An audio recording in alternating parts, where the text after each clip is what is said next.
South African pop R&B sensation Jimmy Nevis, who is based in Cape Town, is known for his chart-topping hits such as Heartboxing, Balloon and 7764.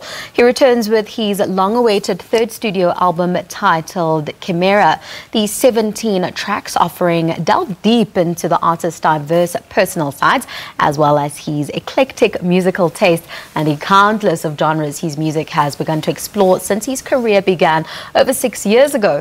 We catch up with him this morning as he shares more about his journey in the music industry, but also about his latest album. Jimmy, thank you so much for joining us this morning. Thank you. Thank you so much. Yeah. Jimmy, you released your new album about a month ago. Let's explore your new sound. Yeah, you know, I think, I'll always be a pop artist. I love pop music, but I've always considered myself alternative pop, just because there's always so many influences. I grew up in a very gospel-orientated home, but then also got exposed to jazz and then to secular music. And so you can hear all of this eclectic sounds on the album. There's a lot more soul, a lot more maturity.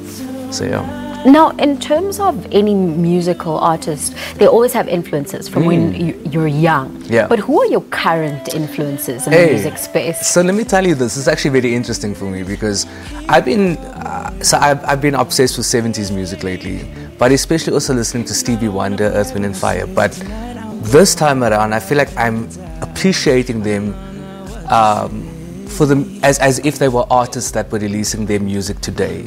So I'm seeing them for the coolness that it was, but like today. So it's been very interesting, you know, when I listen to Stevie Wonder, Overjoyed, and I'm like, imagine he put that song out today, how incredible that would have been. I mean, it's insane. There's so much incredible music, and I love that I can, you know, yes, I love some of the contemporary stuff, but there's also so many great artists, you know, Sister Sledge, Nile Rodgers, a lot of that type of 70s funk vibe, which I'm really into.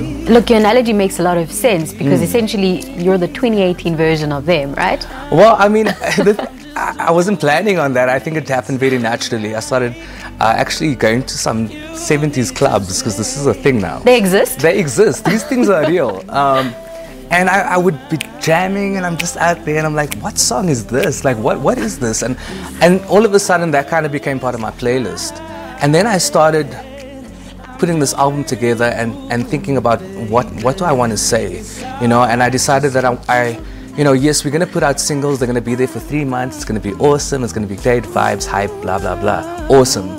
But more than that, I wanted to put out a body of work that would last, something that people can listen to over and over again, something that has details over 3 minutes, you know, the one track flows into the next. There's so many cool secrets in the album, and I really want people to appreciate that as a full body of work.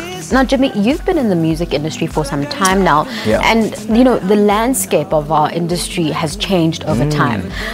What are you currently facing now as a 2018 artist, you know, releasing albums still? Well, that's such a great question. I was just talking about this yesterday. Because in 2012, when I dropped my first album, we had so many physical copies like that. We took them to shows, you know, and aside from that, Apple Music was also huge in terms of like, you know, the downloading part.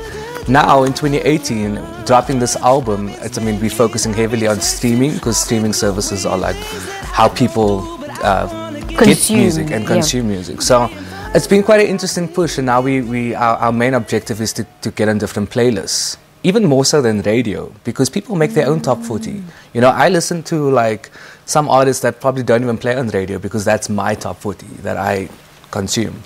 So it's interesting, and so true, the landscape has changed so much.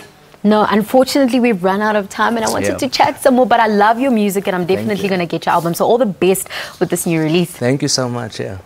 Now, as a much-loved pop singer, songwriter and producer, Jimmy Nevis has gone on to release his latest offering titled Chimera. We'll have more from him after the break. Don't go anywhere. I'm just doing